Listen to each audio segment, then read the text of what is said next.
ابو نصر کے ہونٹ ہلے لیکن وہ کچھ کہہ نہ سکا۔ اسی سے سب سمجھ گئے کہ یہ شخص آتش پرستوں کا مخبر ہے۔ اس نے آخر اس الزام کو تسلیم نہ کیا۔ میں تمہیں دیکھ رہی تھی، اس عورت نے کہا۔ تم ٹیکری کے پیچھے غائب ہو گئے اور وہاں سے شمر نکلا۔ دیکھ ابو نصر، ایک بوڑھے نے کہا، ہمیں کوئی ڈر نہیں کہ اب تم شمر کو یہ بھی جا کر بتا دو گے کہ ہم نے تمہیں مخبر اور غدار کہا ہے۔ یہ سوچ لو کہ آتش پرست تمہیں گلے نہیں لگائیں گے۔ وہ کہتے ہوں گے کہ تم ان کے غلام ہو اور اپنی قوم کے خلاف مخبری اور غداری تمہارا فرض ہے۔ ابو نصر نے سر جھکا لیا۔ اس پر تانوں اور گالیوں کے تیر برسنے لگے۔ جس کے منہ میں جو آیا اس نے کہا۔ آخر ابو نصر نے سر اٹھایا۔ اس کا چہرہ آنسوؤں سے دھلا ہوا تھا اور آنسو بہہ چلے جا رہے تھے۔ ندامت کے یہ آنسو دیکھ کر سب خاموش ہو گئے۔ تمہیں آخر کتنا انعام ملتا ہوگا؟ ان کے ایک بزرگ نے پوچھا۔ کچھ بھی نہیں، ابو نصر نے سسکی لینے کے انداز میں کہا۔ اگر تم لوگ مجھے موت کی سزا دینا چاہو تو مجھے قبول ہے۔ ہم پوچھتے ہیں کیوں؟ ایک نے کہا۔ آخر تم نے یہ حرکت کیوں کی؟ میری مجبوری، ابو نصر نے جواب دیا۔ پرسوں کی بات ہے، اس کماندار نے مجھے راستے میں روک کر کہا تھا کہ میں زہرا کے گھر پر نظر رکھوں۔ اس کا مطلب یہ تھا کہ میں یہ نظر رکھوں کہ زہرا گھر سے بھاگ نہ جائے اور اسے کسی جوان آدمی کے ساتھ الگ تھلگ کھڑا دیکھوں تو اسے اطلاع دوں۔ میں نے اسے کہا کہ میں اس لڑکی پر نظر رکھوں گا، لیکن میری 2 بیٹیوں پر کون نظر رکھے گا؟ میں نے کہا کہ شاہی فوج کے کماندار اور سپاہی ہماری بیٹیوں کو بری نظر سے دیکھتے رہتے ہیں۔ شمر میری بات سمجھ گیا۔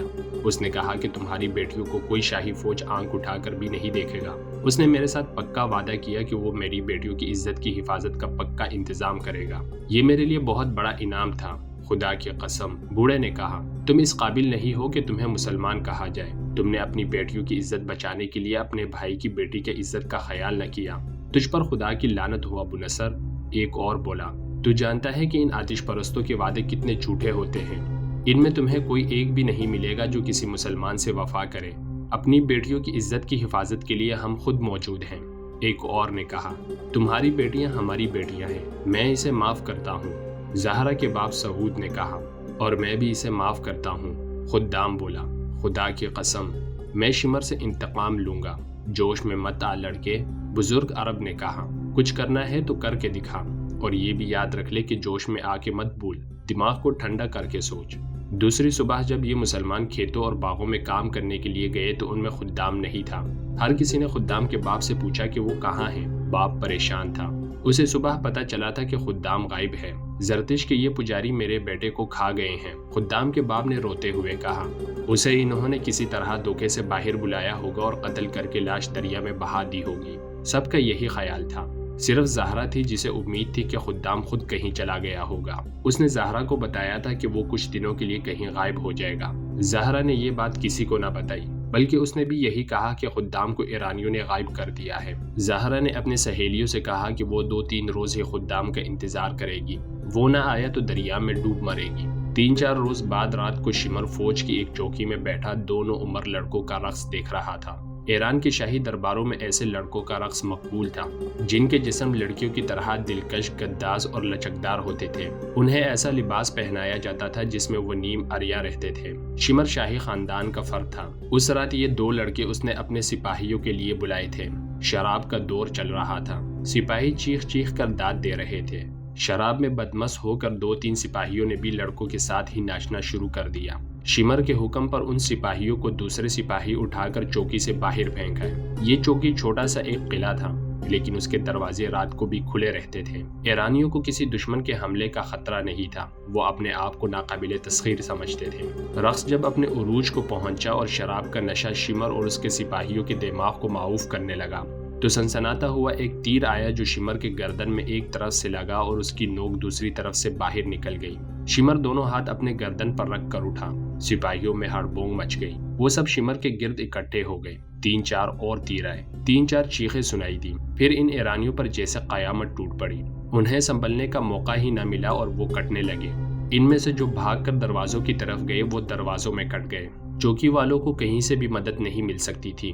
کسی بھی دروازے سے کوئی باہر نہیں نکل سکتا تھا۔ انہیں ہتھیار اٹھانے کی تو مہلت ہی نہیں ملی تھی۔ اس حملے میں جو بچ گئے تھے وہ زمین پر لیٹ گئے۔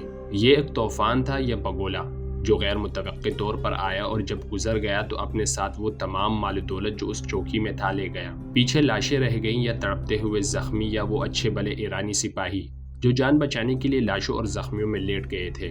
صبح ہوئی تو مسلمان کھیتیوں اور باغوں میں کام کرنے کے لیے گھروں سے نکل رہے تھے کہ گھوڑ سوار ایرانی فوج نے ان کی بستی کو گھیرے میں لے لیا۔ دوسری چوکی کو اس وقت اس چوکی پر حملے کی اطلاع ملی تھی جب حملہ آور اپنا کام کر کے بہت دور نکل گئے تھے۔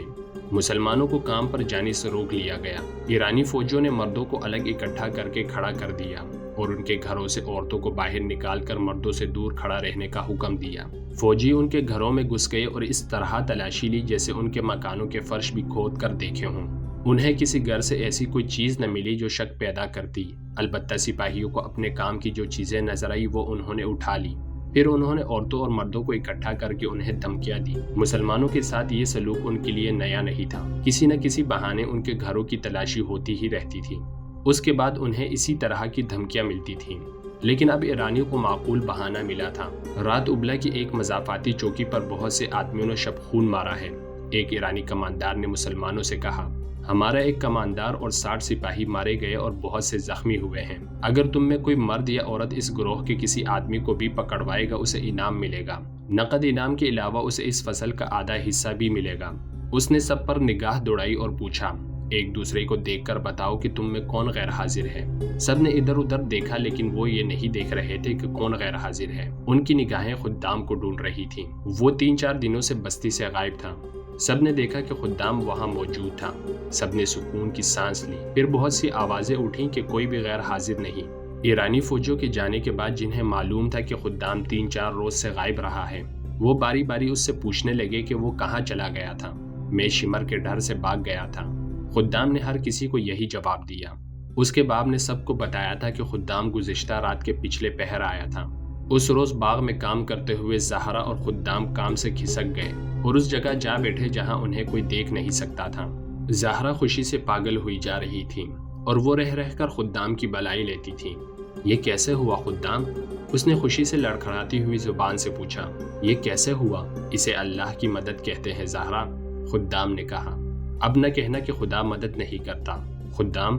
زہرا سنجیدہ ہو گئی جیسے اس کے ہونٹوں پر کبھی مسکراہٹ آئی ہی نہ ہو۔ خدام کے چہرے پر نظریں گاڑ کر قدرے پریشان سے لہجے میں بولی، سچ کہو خدام، شمر کے قاتل تم ہی تو نہیں؟ کہتے ہیں رات صحرائے ڈاکوؤں کے بہت بڑے گروہ نے شمر کی چوکی پر اس وقت شب خون مارا جب وہ شراب اور رقص میں بدمست تھے۔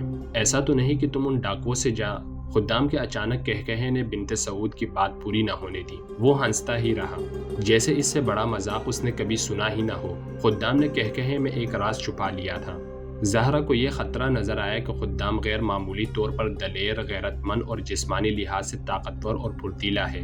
کہیں ایسا تو نہیں ہوا کہ وہ شمر کو قتل کرانے کے لیے ڈاکوؤں کے گروہ سے جا ملا ہو؟ اس زمانے میں صحرائے ڈاکوؤں کے گروہ فوجی دستوں کی طرح اپنی کارروائیاں کرتے تھے۔ وہ مسافروں کے قافلوں کو لوٹتے اور اگر فوج کے مقابلے میں آ جاتے تو جم کر مقابلہ کرتے اور لڑتے لڑتے یوں غائب ہو جاتے جیسے انہیں صحرا کی ریت اور ریتیلے ٹیلیوں نے نگل لیا ہو۔ زہرا نے کئی بار دیکھا تھا کہ 2-3 اجنبی مسافر آئے اور یہ بتا کر کہ بہت دور جا رہے ہیں کسی مسلمان کے گھر ٹھہرے اور صبح ہوتے ہی چلے گئے۔ وہ جب بھی آتے تھے خدام اور اس جیسے 3-4 نوجوان زیادہ وقت ان کے ساتھ گزارتے اور ان کے جانے کے بعد یہ نوجوان پر اسرار سے سرگرمیوں میں مصروف ہو جاتے تھے۔ زہرا نے یہ بھی دیکھا تھا کہ اجنبی مسافروں کے جانے کے بعد مسلمان قبیلوں کے بزرگ سر جوڑ کر بیٹھ جاتے اور سرگوشوں میں باتیں کرتے تھے۔ پھر جب مسلمان کھیتی باڑی، باغبانی اور دیگر کاموں میں مصروف ہوتے تو یہ بزرگ ان کے درمیان گھومتے پھرتے اور ان کے ساتھ ایسی باتیں کرتے جیسے واز کر رہے ہو۔ اپنے مذہب کو نہ چھوڑنا، بزرگ اس قسم کی باتیں کرتے تھے۔ جس خدا کے بھیجے ہوئے رسول صلی اللہ علیہ وسلم کو مانتے ہو اس خدا کی مدد آ رہی ہے۔ آتش پرست طاقتور ہیں، بہت طاقتور ہیں، لیکن وہ اللہ سے زیادہ طاقتور نہیں۔ ثابت قدم رہو، ظالم کا ہاتھ کٹنے والا ہے، اللہ مظلومین کے ساتھ ہے۔ کب آخر کب؟ ایک روز ایک آدمی نے جھنجھلا کر ان بزرگوں سے پوچھا، خدا کی قسم تم یہ کہہ رہے ہو کہ ہم ظلم و ستم سہتے چلے جائیں اور چپ رہیں اور تمہارے واز سنتے رہیں؟ اگر آج ہم کہہ دیں کہ ہم مسلمان نہیں اور اسلام کے ساتھ ہمارا کوئی تعلق نہیں تو غلامی کی زنجیریں ٹوٹ جائیں۔ خدا کی مدد آ رہی ہے، کب آ رہی ہے؟ اسے بتاؤ۔ ایک بزرگ نے اس آدمی کے ساتھ کام کرنے والے ایک آدمی سے کہا، اسے اچھی طرح سمجھاؤ، اسے بتاؤ کہ اس علاقے میں یہ صدیوں پرانے کھنڈر ہیں، خدا کا ہاتھ ان میں سے اٹھے گا اور ظالم کا ہاتھ کٹ جائے گا۔ ان بزرگوں کے سینے میں وہی راستہ جو خدام نے زہرا بنت سعود سے چھپا لیا تھا۔ ایرانی کماندار شمر کی چوکی پر جو اتنا زبردست شب خون مارا گیا تھا وہ پہلا شب خون نہیں تھا، ابلا کے علاقے میں یہ پہلا تھا۔ یہ چوکی چونکہ آبادی کے قریب تھی اس لیے ان مسلمانوں کو پتہ چل گیا تھا، اگر ان کے گھروں کی تلاشی نہ لینی ہوتی تو شاید انہیں پتہ ہی نہ چلتا۔ عراق کے سرحدی علاقے میں یہ دوسری تیسری رات ایرانیوں کی کسی نہ کسی چوکی پر ایسا ہی شب خون پڑتا اور شب خون مارنے والے چوکی میں قتل و غارت کر کے وہاں سے جو مال اور سامان ہاتھ لگتا لے کر غائب ہو جاتے۔ 2 بار ایرانی فوج نے یہ جوابی کارروائی کی کہ کثیر تعداد گھوڑ سوار دستہ شب خون مارنے والوں کی تلاش میں گیا۔ اس سرسبز اور شاداب علاقے سے نکلتے ہی صحرا شروع ہو جاتا تھا، جو ہموار صحرا نہیں تھا۔ وہاں ریت کی گول گول اور اونچی اونچی ٹیکریاں تھیں، آگے وسیع نشیب تھے جن میں عجیب و غریب شکلوں کے ٹیلے کھڑے تھے۔ ریت کی پہاڑیاں تھیں جن سے شعلے نکلتے محسوس ہوتے تھے۔ اس خوفناک علاقے میں جو میل ہا میل پھیلا ہوا تھا صحرا کے بھیدی ہی جا سکتے تھے۔ کسی اجنبی کا وہاں جانا ہی محال تھا اور وہاں جا کر زندہ نکل آنا تو ناممکن تھا۔ دونوں بار ایرانی فوج کے گھوڑ سوار دستے کا یہ انجام ہوا کہ اسے گھوڑوں اور انسانوں کے نقوش پا ملتے رہے جو صاف بتاتے تھے کہ یہ ایک گروہ ہے اور شب خون مارنے والا یہی گروہ ہو سکتا ہے، مگر یہ نقوش انہیں سیدھے موت کے منہ میں لے گئے۔ ایرانی جو ہی پہلے نشیب میں داخل ہوئے اور پورا دستہ نشیب میں اتر گیا تو ان پر تیروں کے بوچھاڑیں آنے لگی۔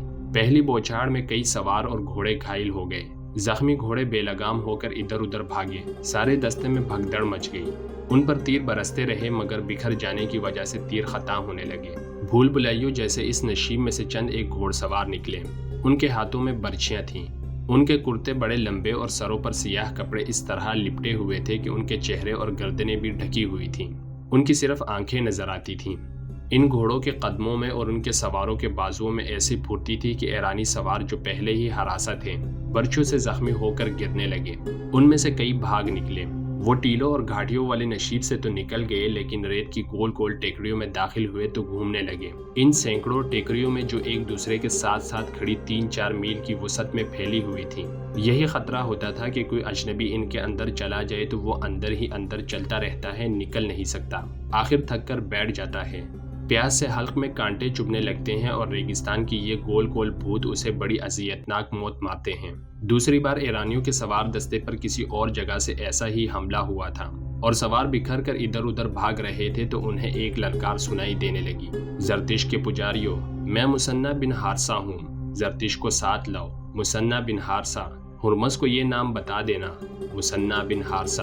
اس ایرانی دستے کے جو سوار زندہ بچ گئے وہ نیم مردہ تھے۔ انہوں نے اپنے کمانداروں کو بتایا کہ انہیں صحرا میں یہ للکار سنائی دی تھی۔ اس کے بعد ایرانیوں کی سرحدی چوکیوں پر چھاپے پڑتے رہے، لیکن انہوں نے چھاپا ماروں کا تعاقب کیا اور ان کو تلاش کرنے کی جرت نہ کی۔ بعض چھاپوں کے بعد بھی یہ للکار سنائی دیتی تھی، مثنیٰ بن حارثہ، آتش پرستو، مثنیٰ بن حارثہ ہوں۔ پھر مثنیٰ بن حارثہ دہشت کا، کسی جن بھوت کا، کسی بدروح کا ایک نام بن گیا۔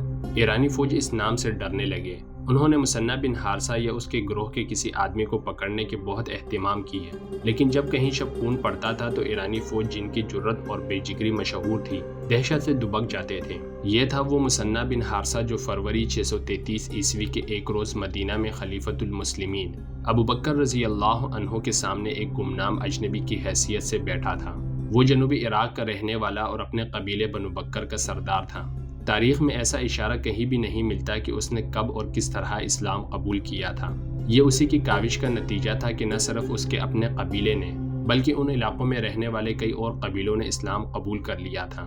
جب جنگ یمامہ ختم ہوئی اور ارتداد کے فتنے کا سر کچل دیا گیا تو مثنیٰ بن حارثہ نے عراق کے جنوبی علاقوں میں ایرانیوں کے خلاف جہاد شروع کر دیا۔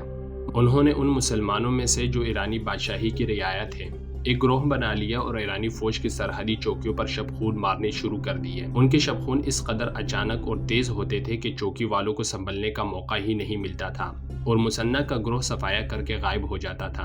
انہوں نے بڑے ہی دشوار گزار صحرا میں اپنا اڈا بنا لیا تھا جسے انہوں نے مال غنیمت سے بھر دیا تھا۔ پھر انہوں نے ان بستیوں پر بھی شب خون مارنے شروع کر دیے جہاں صرف ایرانی رہتے تھے۔